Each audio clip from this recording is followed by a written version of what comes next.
Reframe line, and on behalf of the board, I just want to say thank you all so much for supporting us this year. On day one, I said I knew it would look different, feel different, but the magic would still be there, and I hope that you all feel the same way after having experienced 11 straight days of some of the finest LGBTQ plus cinema in the world. So thank you so much.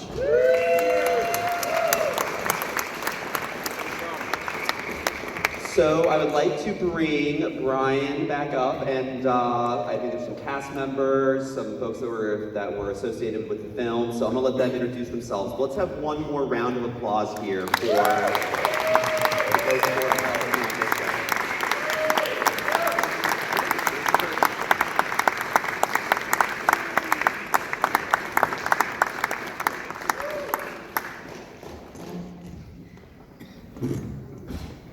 First of all, how about each of you introduce yourself and in your association with the film? Brian, I'm Brian. Hi.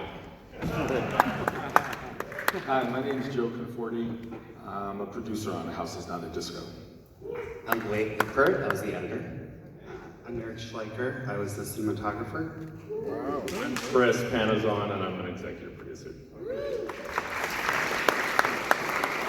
Well, first and foremost, what an intimate portrait of what Fire Island's life is like. So you were there for an entire season. I'd assume you'd all been before? No. It's interesting. I think most of the crew that was younger than 20 hadn't been. And I'm not younger than 20, but I hadn't been as well. And it is one of those things, I don't have the money to do it. It is a socioeconomic thing. And so our first time there, we really got to experience it with fresh eyes, and I think we brought that to the film, which was great. Yeah, I was gonna ask a question about that, because inequality came up a number of times, both socioeconomic, there may be racial inequality in terms of how different groups are represented there within the community. How did you pick the cast in terms of being able to show such diverse perspectives and not just focus on what a lot of people know Fire Island to be? Well, I mean, Joe, one of the best decisions we made was to bring Joe on as a producer. Joe's lived out there for decades.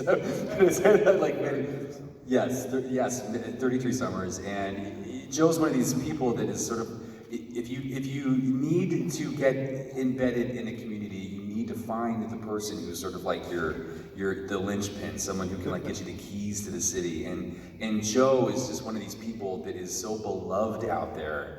Everyone was like, you need to talk to Joe, you need to talk to Joe. And so Joe kind of became our casting director as well. And most of the people in this film are people that he's developed relationships with. He got them to trust us. Do you want to say some more? Yeah, sure. When I was introduced to Brian through a mutual friend, he told me about his idea of doing a documentary about the Pines. And you know, my first reaction is I'm hesitant. You know, I've been going out there for 33 summers, like I said, or like Brian said, and I met my husband, Doug, out there. We've had our house for 22 years. But it's very different for everyone, and I felt so protective right away. I mean, as soon as I met Brian, I knew he had a gentle touch, and Eric and the team, they were gonna really be very cognizant of people's safety, individuality, etc. out there. So I really felt that. And when I started telling Brian about some of the people that I know, people like Scott Bromley I'd known for 30 plus years, Bob Howard, Vinny, Iman, who was a friend for 10 years, Stevie, who was just starting to transition, who was a relatively new friend. Brian and I just started going back and forth. He was amazed by all these people and the people that work there that we know. So little by little, we introduced the team to them, and everyone welcomed us from the beginning. So my next question is the opposite. Was anyone, you were very protective, were anyone very like, I don't want this to be seen on camera, don't show, were there ever any incidents where you had to kind of take a step back? Yeah, there really wasn't. I mean, there was one person who owns businesses out there that really didn't want to be involved. But in general, right from the beginning, we went to the Owners Association, which we know people there, and they get asked a lot to have documentaries filmed out there, people want to shoot out there, and they say no.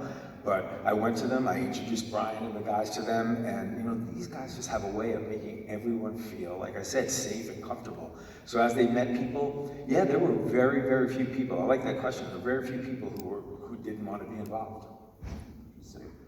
Let's talk a little bit about the editing and the cinematography, because one thing that really captured my eye, or my ear, I guess you'd say, was the soundtrack. It was this really fun, like 30s, 40s kind of just, I feel like I wanted to get up and get in a conga line at some point, right, during this thing. And then also, the second part of that is, once it was filmed over an entire season, how long did it take to be edited down and condensed, and how many hours of film did you have to go through to get what we just saw on screen? Well, I'll let Blake talk about the editing portion of it, and it was a feat, I'm telling you. I mean, filming out there for a year, we had a lot of footage.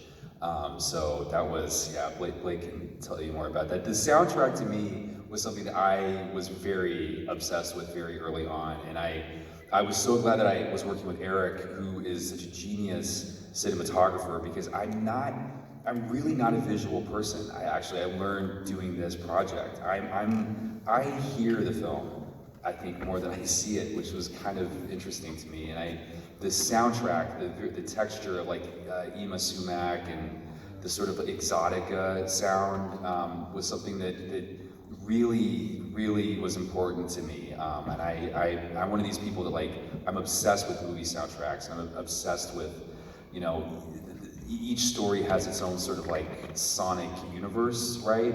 And there were so many different ways to do a documentary like this that would be like, you know, Lady Gaga and, you know, the things that we're used to in like queer culture. I sort of wanted to like take a look back a little bit and find more of like a retro sound to the place. And I can't even explain why, but it made sense to me. And that's, yeah, so do you want to talk about the editing portion? Yeah, I mean, I think part of the reason why that works is because the film is like a time capsule of a very specific year. So like if we included music that was specific to that year, it would just be making the same point over again versus like music that kind of abstracts us from that, gives us this feeling of these like parallels, the sense of history that's there in the movie that like we feel it more by not being era specific with the music. I'll also say you have like an ear, it's music, but also for like timing. Like you hear the timing of dialogue or of pauses, or like it's all part of that, I think, not just like music itself. And how many hours of footage did we have? 140. I said 400 in one interview, which is not correct. We did not. I didn't watch it all, so I don't actually know. I came on and there was a 45-minute assembly that Brian and our producer Jeremy had been working on. There was also an original editor who was on Kyle when y'all were filming. But we went in 2 months from the 45-minute assembly to the film. And yeah, on my couch. But With your dog. With my dog, yeah. And yeah, it was nice to we just didn't have the time for me to sit down and watch every hour of footage, but Brian had. So there was a log of everything, of time codes and quotes and character outlines and story outlines. So as an editor, it was great to like have that as a resource and have someone who knew it really well. But for me coming in being like, I don't know who this person is. Like, do we need this? Why do we need that? What is this doing for the story? Like, what do you have this other thing that I wasn't there? I don't know what he films. Like, what do we got? It's kind of helpful to like have that. Yeah. It was great for me because I was so like, you know, like I was dreaming of, you know, the stuff that I was seeing. You know, I spent like all one winter just watching everything and kind of notating. And then, you know, Blake came in and it was like, what do you think? He's like, well, I think this is working, and honestly, this isn't. You gotta go. You gotta get rid of that. And you know, it's a lot of editing is like killing your darlings, and he's a murderer in the best way. We sat down with, what was it, Brian? Like, how many people did we interview and speak with? Oh my God, I mean, a couple dozen interviews, and I don't know how many, you know, scenes of just watching people cooking dinner and cleaning their houses. And, I mean, really, we got people on the bathroom, people, on the toilet, shaving their butts. There's nothing we weren't interested in, So I'd like to hear each of your answers to this question. One of the things that I saw in the film was this theme of impermanence, right? You've got the island that may be going away, you've got these older folks who may be leaving the island shortly, and new blood kind of coming in to form it into what it might be next. What do you think the future holds for Fire Island? Where do you think it goes from here based on your interactions with those people coming in, and then also some of the people that might be leaving? Chris? In honoring Fire Island's legacy and all the original, caretakers and ancestors, I also believe in a changing of the guard. I think that this film explores that healthy tension, and it's probably the part that I love the most is the intergenerational tension, which we can think of as healthy, but we can also celebrate that there can be a changing of the guard. So the themes of the film, I hold on to dearly, and I'm so glad you represent it. Yeah, I think something to think about is there are 600 houses in the Pines alone, and we talked to 10% of the people there. So this is very a minute picture of everything that's going on, everyone who is making this place what it is.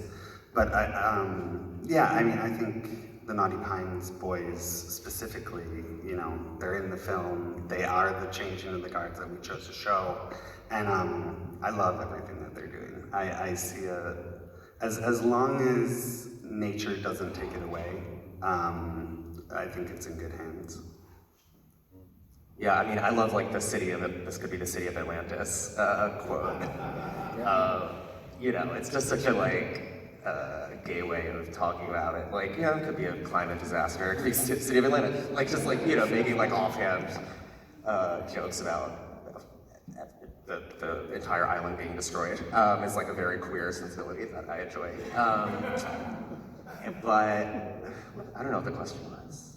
Oh, sort of what The future of Fire Island in your mind after doing all He said, it's beach erosion wise, it's gotten worse since we filmed. So, and we had a conversation actually, do we go back and shoot it again because it's so much worse? Here's just less beach now. But it's, you own property there, what do you think? Yeah, that's a great question. I'll answer it that having been there for so long, I am simultaneously petrified, just physically, where it's gonna be. Like you said, we have a house there, and I'm also so enthusiastic and pumped up about the next generation. Meeting the guys from the Naughty Pine who live on our block, seeing Stevie, and so yeah, if I could feel both those ways, I do, simultaneously, every day. The summer that we filmed out there was the summer that Roe v. Wade was taken down, and it was the summer of monkeypox. It was the summer that they lost 30 feet at the beach, and it felt like there were a lot of storm clouds on the horizon that felt kind of new. And the climate part of this, I think we all feel like this now. It's it feels different, right? It feels like we are moving into a different place where this isn't just something that's happening down the line. It feels like we're in the middle of it.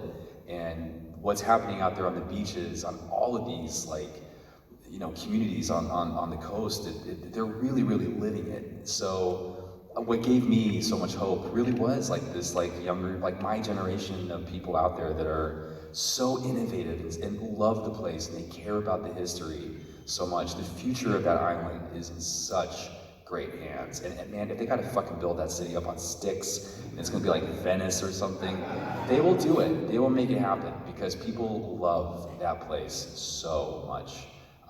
It's gonna be okay. All right. I'd like to open up for a couple of questions here. Right here in front. Yeah, so fantastic job. I thought the editing was really great, so good work. One of the things that I've noticed, I think my first LGBT film festival was when I lived in Washington, D.C. in like the early 90s. And I've done a lot since, and by the way, you've done a great job too. So all you guys here at Frameline, really great festival. But you know, it's I've seen sort of an iteration in gay film. It's like, okay, you know, back when I was young, it was like it was about AIDS and it was about secret sex and hookups, and then you know, it's really evolved. To see to allow so much more freedom of expression and artistic expression, and you know, just to have so many different genres present, and that's really awesome. I don't know if I really have a question, but one of the things I really noticed, I guess maybe it's about grief, because, and thank you, Brian, for including a significant discussion of the folks who have died of AIDS. I lost a couple of friends, but I was sort of on the tail end of things. But you know, there's a changing of generations through, right? The, you know, the loss of the island, climate change, etc. I don't know. Is there a component of this that you know, grief comes into play? I don't know. Maybe not. Well, I think that when you're out there, because it was, one, you know, character says it was like ground zero, you know, during the epidemic, and especially those early, very scary days. There's a charge out there that is related to grief that I think makes it, you know, if it was just a party town, you know, if it was just like gay spring break, like Galveston or something like that, you know, like it wouldn't have the pathos, and it wouldn't have the sort of symbolism that I feel like the Pines has. It's the fact that grief is so present out there. It really is, I think, what makes it, you know, I wish it wasn't there. I wish that grief didn't exist, but it's kind of in a way that it's the glue, actually, I think, that makes that place feel so special and kind of, I don't know, I mean, you gotta feel that. I can add to that. I know I keep talking about these dichotomies of how wonderful it is and how scary it is, but for me, that place is where I met my husband at high tea. It's also the same summer when I found out I had AIDS, full-blown AIDS, and this was in '93. So it was really important for me when we were doing this, and I know that I hounded them a lot, which was the grief to joy ratio. It was really important for me, having lived through that and knowing a lot of these people and knowing a lot of people who died. I really, it's there, you always feel it, everyone talks about it, but it's also, like Skylar says, it's joyous. And I wanted to make sure that people really got the sense of, we went through it, but we survived, and not just survived, we thrived. And I wanted that to come through, and I think it did. I think these guys did a great job of that.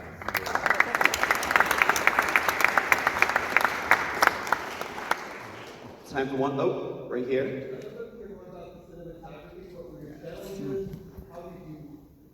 What were the plans that you came up with and stuff like that? Yeah, I think, you know, our plan going into it, the first thing you think of when you think of Fire Island is sex, drugs, partying. We all know that's there. We will show that, but it really was the in-betweens of the quiet moments that we really wanted to like focus on, the things that you might not see when you're there, the things that are overlooked. I think there's a lot more interest in that. And so, you know, we chose to shoot on a tripod, mostly locked off. Just, you're observing the same way that we are. But then we have these extreme close-ups where I have the camera 3 inches from someone's face and you feel exactly what they are feeling. And that is joy, and that is sadness, and it is all these things. We went into it very intentionally, but you know, there are no roads. I had a 30-pound camera and an 8-pound tripod and a set of vintage lenses from the 70s to kind of give it that gauzy, beautiful feeling. You know, a tripod on the beach with prime lenses is the worst way to shoot a movie. There is no road, so you know the squeaky beach cart is what we put all of our stuff in, and it's 20 minutes from east to west on the island, it's 10 minutes across. We gotta go meet so-and-so over here, we talked to them for 2 hours, now we got a 20-minute walk over here. We got caught in a rainstorm. Yeah, there's salt, there's sand, there's water. Terrible place to make a movie. But but we walked, every house we walked into, it was, you know, do you want a drink? Do you want some drugs? You know, let's talk about it. It was the greatest time making a movie I've ever had. All right, one more in the back, and then let these gentlemen go.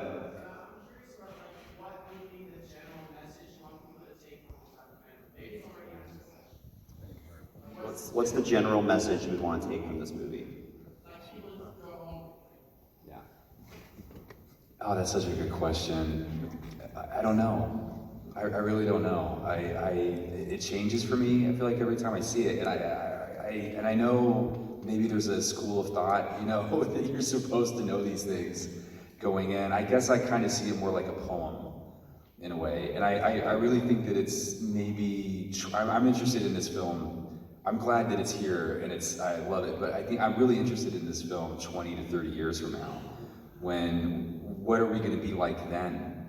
What are we going to be worried about? What pandemic are we going to be, you know, coming out of?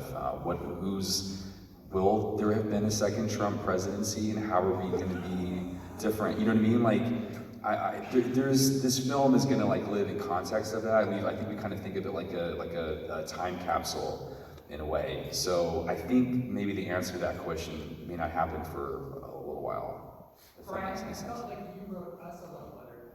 Oh. Well, I do love you. All right. Okay. One more, and then you, and then we're done. All right. Okay. I don't know if you remember me, Brian, but the last time we saw each other was 10 years ago, also on SENSE8. Oh my God, are you Nobi's Yes, stunt double? I'm Oh my God, hi! So anyway, I guess I want to comment a couple things and then ask my question. I want to say that not always, in my experience as a stunt double, are the actors so warm and friendly with the stunt doubles, and you really were, and so was Jay Clayton, and so was Peter. It was like such a great experience for me, and it's really nice to be back 10 years later and see how far you've come. Congratulations.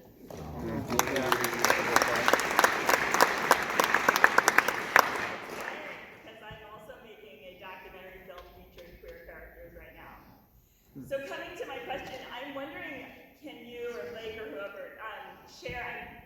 You know, it's so interesting to hear all that doesn't make it into the film. You know, there's so many good stories. Maybe you can just share a little tidbit of one story that didn't make it. I think I want to talk a little bit kind of to one of your earlier questions. You know, did anyone say no to us filming?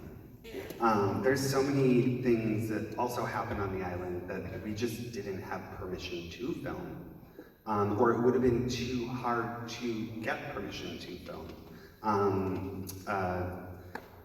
4th of July, Invasion was not even mentioned when all the drag queens come over from Cherry Grove. Cherry Grove was not mentioned. You know, it was intentional. We wanted to speak about the joys, the triumphs, the issues of this one place. That other, you know, the Cherry Grove documentary is for someone else to make. Hopefully in this room, you know, there's so much space. So I think it was just like, we really didn't want to do anything without consent of the community. We did not want to out anybody. So the party scenes that we shot we had to have permission of every person who walked into that party. Yeah, I think that's the hardest part of making a documentary film right now is this is entertainment. It's no longer journalism. And so, yeah, there's just stuff we couldn't tea. Tea is, I think, the biggest loss that we had in this. Yeah, tea is, the first tea dance started out in the Blue Well in the Pines. And we weren't allowed to go in there and film because, again, we were being protected. Yeah. And they already have a reality show about her. Unfortunately, I've been told that I'm getting the cane off the stage, so we've got to wrap up here. But will you folks be around if you want to answer some questions from folks here in the audience? So anyone who did not get a chance to ask a question, these kind gentlemen will be happy to answer it after we get off stage here. But thanks again on behalf of Frame Line for really supporting us, and we hope to see you next year. And thank you all.